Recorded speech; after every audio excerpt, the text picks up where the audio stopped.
Good evening, good evening. Glad you could join me again in my pro gamer room. I've actually added more RGB since the last time. Anyways, what I have before me is a tier list I've designed for Best Wizarding World waifus. I've hand-selected 20 witches to rank, and hopefully by the end we'll have decided who's a fantastic beast or not. So sit back, grab a glass of butterbeer, and let's get to it. So first off, right away, Tonks. Honestly, I had to pull up on YouTube a compilation of her scenes because I barely remembered her. I mean, she only got 2 minutes of screen time across the whole series. The shape-shifting is pretty cool. Remus seemed like a pretty lucky wizard. B tier it is. Okay, next up is Cho Chang. Straight away to D tier. She snitched on Harry and stood him up for the big dance. Unredeemable in my book. I thought she was a Slytherin. I mean, don't get me wrong, easy on the old eyes, but we can't compromise our standards now. Let's see. How about Ginny Weasley? That's an easy one.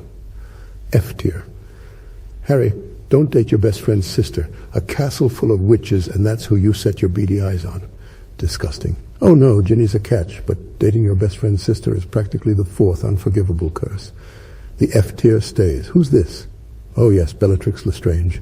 Ethically, morally, legally, I know it's wrong, but what a witch. She might be a homicidal maniac, but that's a chance I'm willing to take. B tier. Merlin's beard, she's on the list. Toilet Girl. Son of a witch, just when I thought I'd forgotten about her. Toilet Girl is just the worst. I can't tell you how many times I've had my own leaky cauldron. And while I'm trying to wrangle the basilisk in the men's third-floor bathroom, Toilet Girl finds me to witch and moan about being dead. One of these days, I'm going to call the Ghostbusters, or the Winchester brothers, and get rid of all these accursed ghosts. Listen, if I die, I die. I'm not coming back as a ghostly mentor. That's for another franchise in a galaxy far, far away. You put me in the ground and leave me there, because now I can finally get some shut-eye. Toilet Girl goes to F tier for flush. Now with her out of the way, Fleur Delacour, those Beauxbaton witches are of an entirely different breed. You should check out the episode, Portkeys and Bikinis. Harry and I tried to go to a Beauxbaton bikini contest. It was a riot. Anyways, Fleur is a cutie, no doubt. But she also failed to rescue her sister in that god-awful Tri-Wizard Tournament Lake Challenge. I mean, did we really chain children to the bottom of a mermaid-infested lake for entertainment? I wonder if that traumatized her. Anyway, she's an easy A tier for sure, even without the heroism. Let's see. Oh, yes, I remember her. Lavender Brown. She dated Ron for a brief moment. Didn't she use a love potion, though? Or am I thinking of someone else? Anyways, I wish I could find someone who is head over heels for me like that. What a terrible name, though. Lavender Brown. They don't even go together. Anyways, she goes firmly in the C tier. Now, instead of lavender, we have pink. Good old Dolores Umbridge. You gotta admire a witch with principles and style.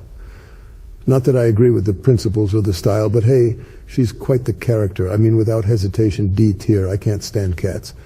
I've tried to ban them here at Hogwarts, but they keep the rat kids in check. It's a necessary evil. But with her out of the way, let's move on to Tina Goldstein. Now I know what you're thinking. Who? But even I had to Google her name because I couldn't remember. She's the one witch from Fantastic Beasts, not the blonde one. If there's only one good thing to come out of that terrible franchise, it's the waifus. Newt was a complete buffoon for not locking it down with her in that first movie. A witch like that comes once in a lifetime. A tier without a doubt, if only she had kept the bangs in the other movies. Next, we'll look at her sister, Queenie. Now, her name I didn't forget. Heck, I can still hear the accent. I won't lie, she cast a spell on me and I'd rewatch at most the first movie just to see her again. Just not the other two, though. Merlin's beard, not the other two. I know she goes to the dark side and everything, which doesn't even make sense, but I forgive her. When you look like that and sound like that, all can be forgiven. And for that boy who lived tier, you deserve it, Queenie. Bup, Luna Lovegood's up next. She's a classic. The original. Heck, even when I was first setting this up, she was top tier in my mind. But now, with all these witches in front of me, I'm conflicted. Back then, when we only had the first 7 movies, she couldn't be beat. In a class to herself. But now, the wizarding world has grown, and so too the waifus. I can't believe I'm about to say this, but she's a B tier waifu now. I guess even the mighty fall someday. Even in B tier, she's one of a kind. Okay, so now we've got Nagini, the snake lady from Fantastic Beasts. Honestly, I don't even remember if she had any lines or what she did in the movie. I actually didn't even realize she was the same snake that Voldemort had until way after the fact. I don't know if I'm just actually that dumb or the Fantastic Beast movies were just that bad at telling a cohesive story. Anyway, sorry, Snake Lady, but you're a D-tier waifu to me. I barely knew you. Now here's a professor I wouldn't mind someone on one tutoring sessions with, Professor Garlic. I didn't think we could legally hire someone that attractive. I mean, I've confused castle gargoyles with faculty. That's the level of sexiness I'm working with around here. If it weren't for my accursed 8-year-old gaming rig, I'd be playing Hogwarts Legacy right now. But alas, that's what they made YouTube for. Anyways, A tier for her. Well done, Garlic. Okay, now here's one that might get some people heated. I never got on the Hermione bandwagon. Never considered her waifu material. Not that she's not cute or has great qualities like a brain, but just never thought of her in that light. So for that, I have to put her in C tier. Perfectly average. Another Hogwarts Legacy professor. I mean, she could be older than me. What's her name? Professor Hecate, I think. It's not even spelled right in game. You know who she looks like? That goofy, skinny TV actor who's in everything. You know the guy. When I pull up the picture, you're going to say, oh yeah, that guy. What's his name? DJ Qualls. Yes, she totally looks like him. Like, I know Hogwarts Legacy sold extremely well, but imagine if the game had an entire roster of waifu professors. I'm a simple wizard, that's all. Anyways, no surprise, F tier for her.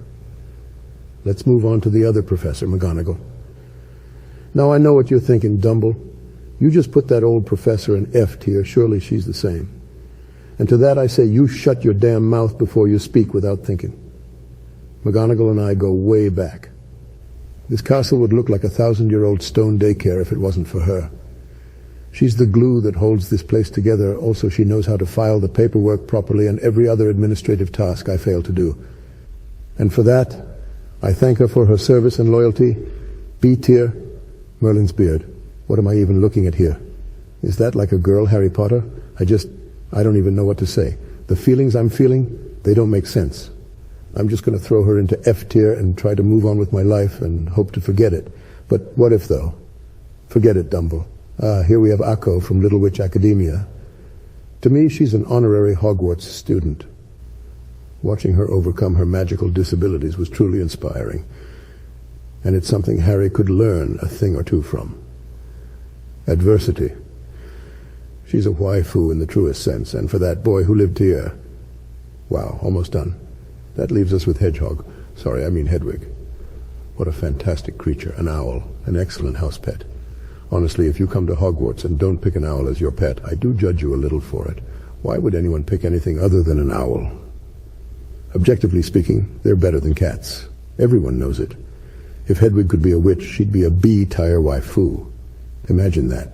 But don't Google it. Merlin's beard, don't Google it. Last but certainly not least, we have the uncredited Slytherin extra from the 4th movie. I don't know who you are, but you've got a place in my heart. I'd like to see Hufflepuff try to come up with a waifu like that. Good luck. But just like trying to remember a dream, we know she's there, and then she's gone. We only got to spend but a brief moment on screen together, but I'll never forget it. She's unbeatable, and for that, a tier all to herself. And 10 house points to Slytherin. Well done, well done.